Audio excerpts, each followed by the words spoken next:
In this discussion, we are going to explore how Bitcoin fixes some very deeply rooted issues in the current financial system, or at least it has the potential to, if adopted. Now, these problems that I am going to highlight are not just systemic or structural problems. They are, at the very deepest level, moral problems. The current financial system is deeply immoral. More than most people are even capable of recognizing. If we were to take someone from many generations ago, they would look at the current financial system and just be aghast. They would just be horrified at the types of immoral practices that are not only facilitated and encouraged in this system, but which are actually they are the foundation of the system itself. So there's three critical aspects of the financial system that we're going to explore that are, I believe, immoral, and not only immoral, but unsustainable. And these three aspects, which I believe Bitcoin has the potential to rectify, are alchemy, rehypothecation, and usury. So, let's start with the problem of alchemy. What is alchemy? Alchemy is the ancient practice or the ancient desire to discover a way to transmute that which is worthless into that which is valuable. To transmute lead into gold. And there is this is a search that has been part of the human psyche for millennia, and across cultures. Every culture has this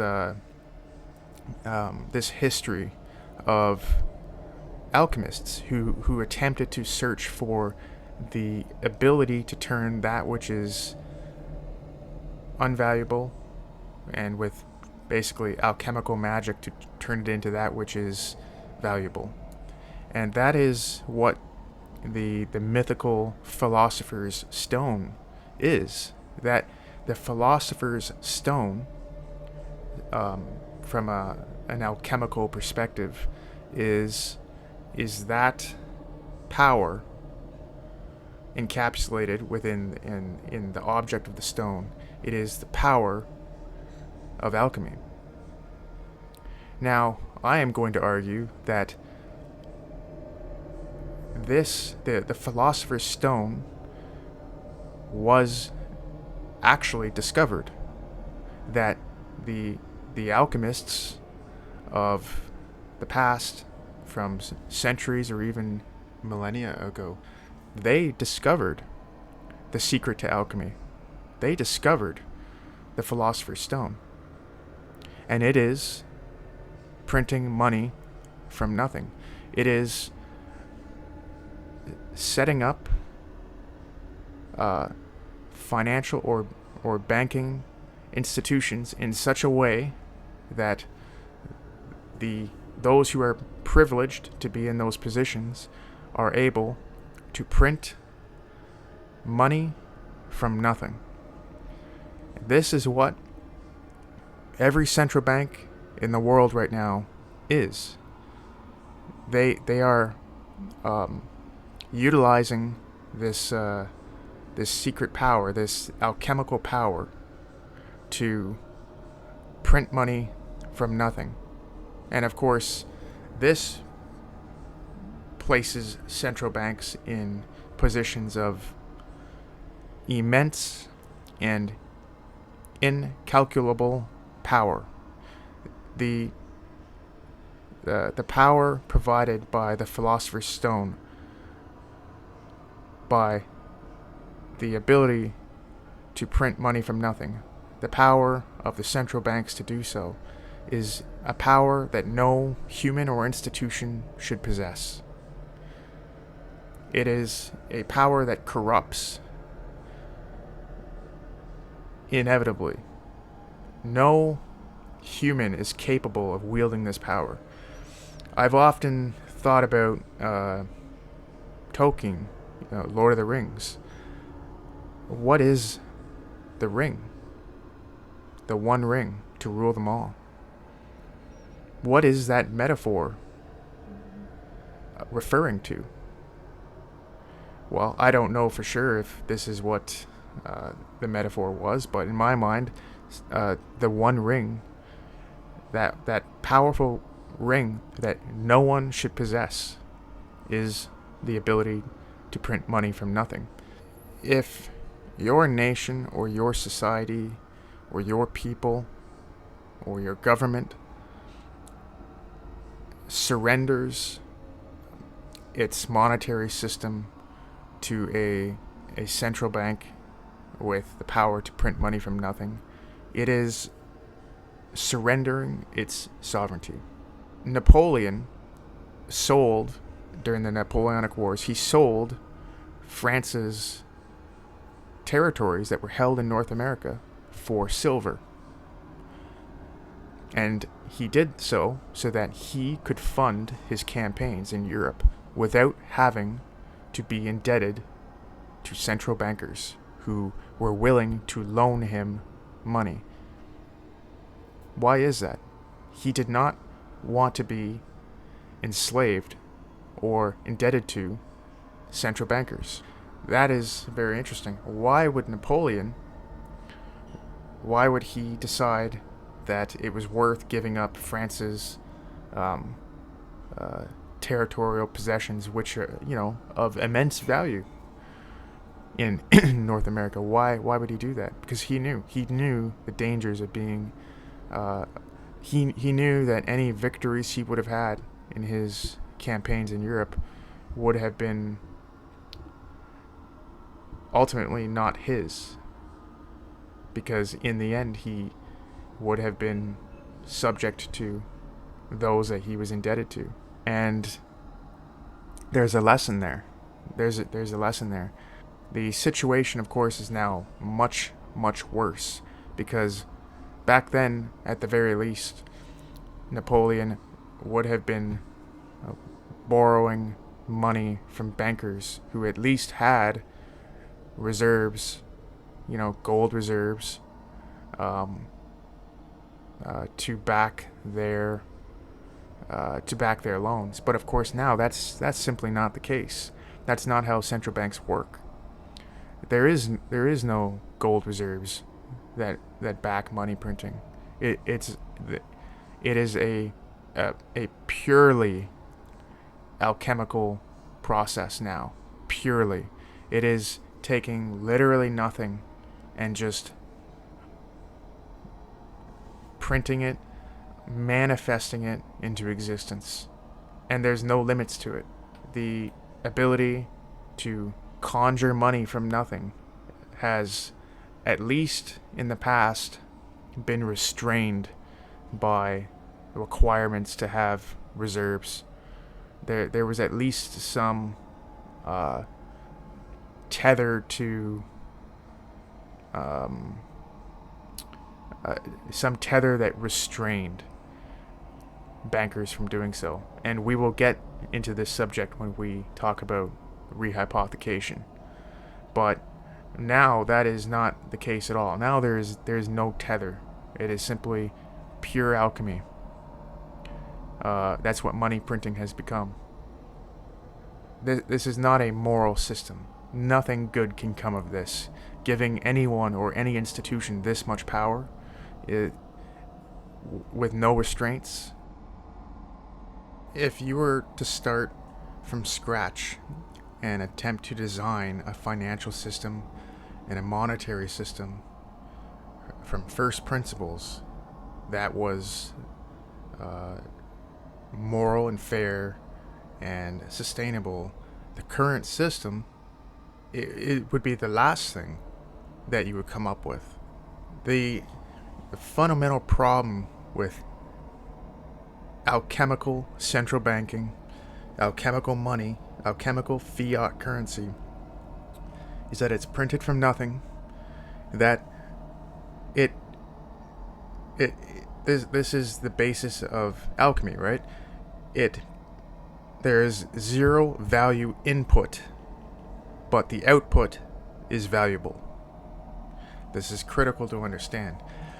When a central bank prints money from nothing, they just, is with a few keystrokes, they create money, fiat currency, and with it, that fiat currency is used in exchange for valuable goods and services. Now this is at the most abstract level. There's technical nuances, but this is in essence exactly what happens.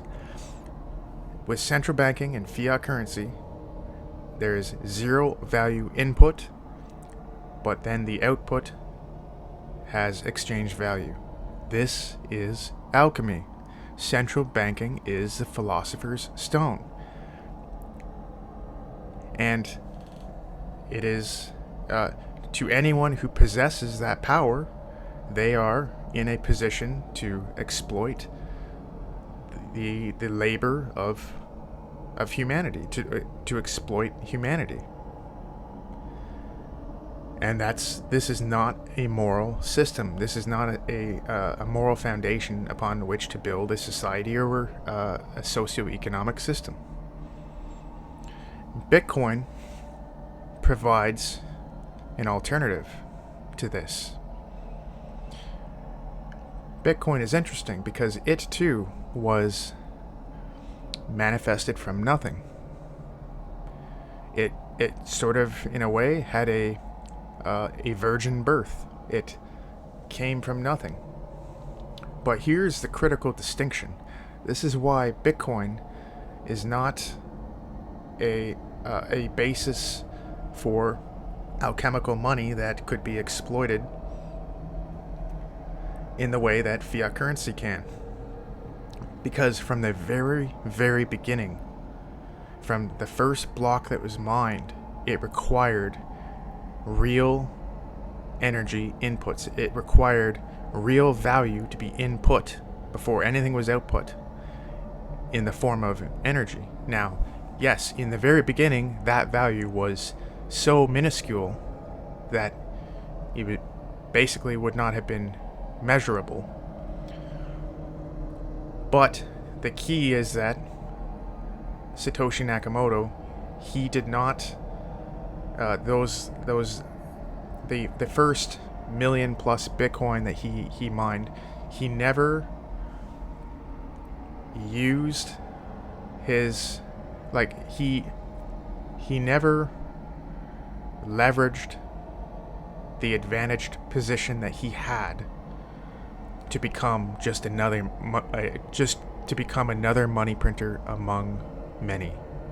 He renounced that power in the same way that the One Ring from Lord of the Rings was cast into the fire and destroyed. Satoshi Nakamoto did the same thing, and in doing so, he created a money which is not alchemical, which requires real value inputs for any output to occur. It's the very basis of what makes Bitcoin Bitcoin. It's proof of work. It is the anti philosopher's stone. It is the opposite. It is an object that requires real value in order for it to give you any value. This is not a tool that central banks can exploit. This is not a money printer. Even though it did come from nothing in a sense. Right from the beginning of its existence, it did not exploit that initial spark that created its origin. That was not exploited, and from then on, as the system grew, it became exponentially more demanding of value. Bitcoin is this sort of machine that the longer it runs, the longer it operates, and the more it grows, the more the organism grows, it just requires more and more energy inputs. It demands it to the extent that Bitcoin expands in adoption and so forth. Is the extent to which more and more value inputs are required of it, demanded of the system. This is the polar opposite of the current system we have. You essentially could not invent a system of a monetary system that was more radically different to the fiat legacy system, central banking system, than Bitcoin was. Not just different, but inversely related. Everything about the current fiat currency system, every inequality, every injustice, every aspect of which it is immoral, it is inverted with Bitcoin. In conclusion, it is clear to me that Bitcoin is not just a technical alternative to the legacy financial system, but it is a moral imperative. It is a moral antidote to the poison that is fiat currency and the central banking system, which is empowered by it. With Bitcoin, what we have is a rejection of alchemical money and an embrace of a monetary system which requires value inputs in order to obtain value outputs. This is the opposite of alchemy. This is the opposite of the philosopher's stone. And in that sense, I see Bitcoin as the only viable alternative that exists to the legacy financial system.